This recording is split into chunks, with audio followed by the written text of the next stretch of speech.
this is my first job, and I was trying to.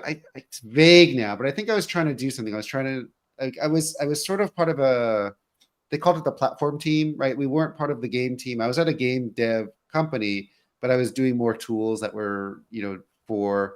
We were like creating foundational tools that all the game dev teams used, and I was talking to one of the game teams. And I wanted to impress them, and they were trying to localize at the time, right? And to localize, you needed to use something called an IME, which I believe just stands for Input Method Editor, where it was at this point it was a Windows game, so this is a Windows integration tool where this is when people bring up their languages and they're typing in keyboards. You're typing in Chinese or Japanese. You get like this virtual keyboard that comes up. It's the OS comes up and it sends you events and you're supposed to respond to them. I recall the time it was very poorly documented. It was like very like the way that they intended you to use it is just let the OS run and it would send you events. But we were writing games, so we were trying to write our own custom IME that integrated in the game with custom game UI. And so I was a young, random kid, and they're like, "Oh, let's just give it to this guy to experiment with it, see what he could come up with." But it was also a really tight deadline. Like if they wanted to get it in, they needed to get in like a couple of days. And I just went all in and I really like dug into it. And it was just a ton of trial and error. Cause I said the documentation for it was awful. And the memory that I have now is I got everything in and I got a proof of concept working. And it was like an hour to go. And at this time, we were using something called SourceSafe, which was very early days source control. It was a Microsoft product, I've and it never was heard of this anything one. but safe.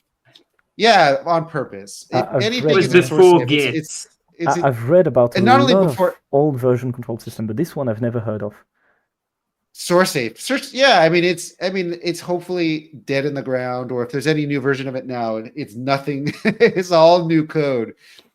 Because this thing was very bad. I mean, back in the day, the idea of distributed version control or source control was not common, right? What you would either do is you just had everybody working on all the files at the same time, and like one person would promise, like if you didn't use anything, like okay, I'm working on this file right now, like teams would sort of shut that out. But source control you would lock files, and it was just a very clunky interface. And what I did is like basically at the end of my 3 days, I ran a command that just nuked my disk, right? And it just erased everything. And I just remember sitting there with an hour to go, and I'm like, no, there's got to be a way. What can I do, right? What just happened? And you try to, like, who do I tell, right? You're like, you want to hide in a hole. So anyway, there's a couple of things, right? I think technologically things are a lot better. I think if you learn Git, from the ground up, you'll probably not be in the situation because Git makes it really easy to just create new branches. That wasn't possible, right? If you wanted to create a new branch in these old days, you would basically have to fork your whole folder. Like that was your branch. You would just make a whole duplicate of everything. And okay, I mean, these are games, right? Like this was. Yeah, This was heavy. The hard drives were smaller. It was a lot to do. Yeah, and I was young. I hadn't yet demolished 3 days of code in a time critical situation yet. It's a very valuable thing. Everyone should do it once. Hopefully not. Wipe your disk. I mean, something like that, right? Where you've nuked a folder, you've nuked a folder you shouldn't have, or you like lost work that you thought you didn't back something up. And you hope that the amount of work that you've lost is days as opposed to, some people have lost like a year of work, and that's horrible. But there's this aspect at the time. Not that I should have been grateful for it, but I should have realized in retrospect that this was a very useful thing because it made me very sensitive to work, right? If you're working on something and you have a system that can override it, at the very least, I think I started to like copy and paste folders of stuff, right? So even if I lost things, then I wouldn't have lost, maybe I would have lost an hour as opposed to 3 days. And also, you learn about your tools. I don't know. You guys are all IntelliJ users in here, I think. Maybe Blari you're not, or Raphael you're not. But the thing that, like, if you're using IntelliJ, they have local history, which is an incredible feature that everybody should take a look at right now. It's constantly taking snapshots of things that are on your disk. And so you might accidentally, like, I've nuked a Git branch, right? Just because you're using Git doesn't mean you're safe. Yes. But I've been saved. Like, I've had files that I've ignored that I've accidentally deleted, which I needed. And IntelliJ can help you recover that. If you're a Git user and you don't use Git a lot, I highly recommend you read into reflog. Reflog is really good. Reflog is one of the best commands of Git, and as anything that is not strictly necessary to do your work, no one ever tells you about it. So reflog is, so git log that gives you the history of your commits. Reflog gives you the history of your refs, and refs in Git vocabulary are everything that points to a commit. So the type of refs the best are going to be branches and tags. There are a few other things that count as refs, but like mostly it's going to be branches. And so reflog is a log of each time a branch has stopped pointing at something and started pointing at something else. So each time a branch has changed. So that means each time you created a commit, each time you amended the commits, each time you rebased, each time you pulled, each time you reset force, whatever. And so all of these different actions, you can use the reflog to find the exact commits the branch was pointing on just before the action. And this is probably going to be an orphaned commit, as in a commit that you can't reach from the history itself because there's no branch that points to it at the moment, but that doesn't mean it's deleted. And so I believe Git deletes orphaned commits every month or 2 weeks. I don't remember exactly. It's not going to happen overnight. But you definitely have a few days where if you mess up rebase, if you reset hard and you didn't want, reset hard only if it's a change in commits, because Git will not store the staging area.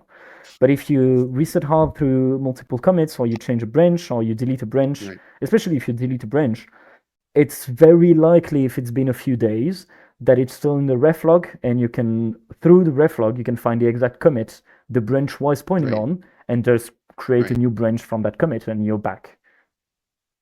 Yes. Yeah, I think there's a magical moment when you've screwed up, and then you recover, right? Because it's easy to have the screwed up, and then you screwed up, and you just like have to tell your boss. But reflog, I remember running Git reflog and feeling, oh, like it's there. This thing that I thought was lost is there. I just ran it for the first time in my life, and I'm like, wow, this could have saved me in so many situations. And it's one of the main things. Like when you first learn about Git, everyone who is teaching you is like, yeah, Git is amazing. You can always recover what you lost, etc. But who tells you Git is amazing when they're first teaching you? Everyone is like, I'm so sorry. I'm so sorry. I have to teach you Git right now. Really? It's just the way the industry works. That's not really? We were taught.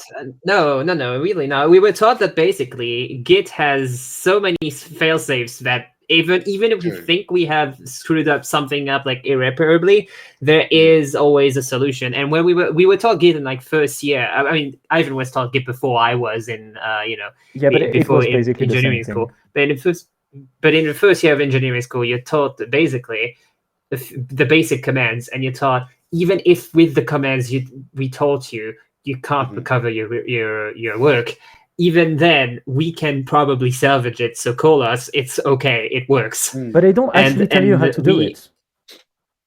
They don't. But I mean, to their credit, the problem is that we have no Git course, which should be a thing. It's definitely we are taught Git while doing our first software project. While working on the first collaborative software project, and so it's hands-on learning, but also Git is good for some hands-on learning, but there are some things that you need to be actively taught. Like a lot of people come out of it not knowing what a rebase is, and so it's not a lot. It's like almost everyone. Yeah, I can count on my fingers the people who know. I can count on my fingers the people from our promotion that knows how to use rebase, and like 3/4 of that are people I taught rebase to, because these people were in my project. Including me. Yeah, because these people did a project with me at some point, and I'm not letting you do an actual project if you don't know how to use rebase. That's fair. That's how it is. Yeah. No, it's very fair because because rebase is so much better than merge in so many situations. And I'm surprised. I mean, I was surprised it wasn't the default. I'm sure there's technical reasons maybe why, or maybe historical. But like for me, when you think about what a source control, like, or what, like when I used to think about what does a merge do, I assumed it was rebase. Like I didn't realize what it was doing.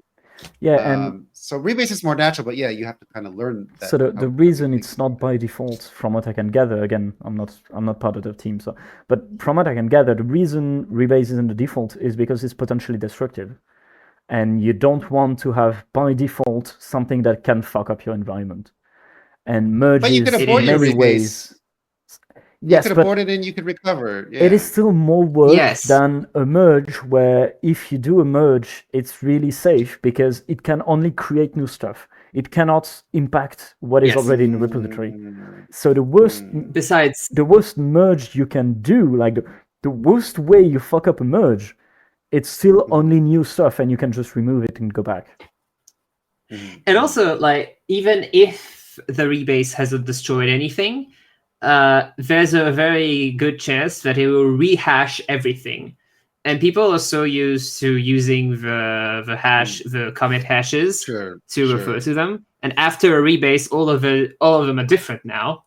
Yeah. So by default, I understand that a lot of people prefer to merge in some situations where you want to preserve even without the history, because even if you conserve the exact same state of data, the exact same state of comments, you're still going to have different hashes. And I understand that people might be put by that. And again, if you do that, all the different hashes from all the different steps of the rebase are in the ref log. Or in ref log, yes. Yes, always. And if you know about the ref log, and if you know how to use it, it's really easy to go back to rebases you decided you don't like, etc. Well, really easy. It's okay, because the ref log is a bit hard to read, because you're not only talking about stuff from the past, you're talking about stuff from the past on basically alternative timelines. Yeah. Because these are all the things you've discarded.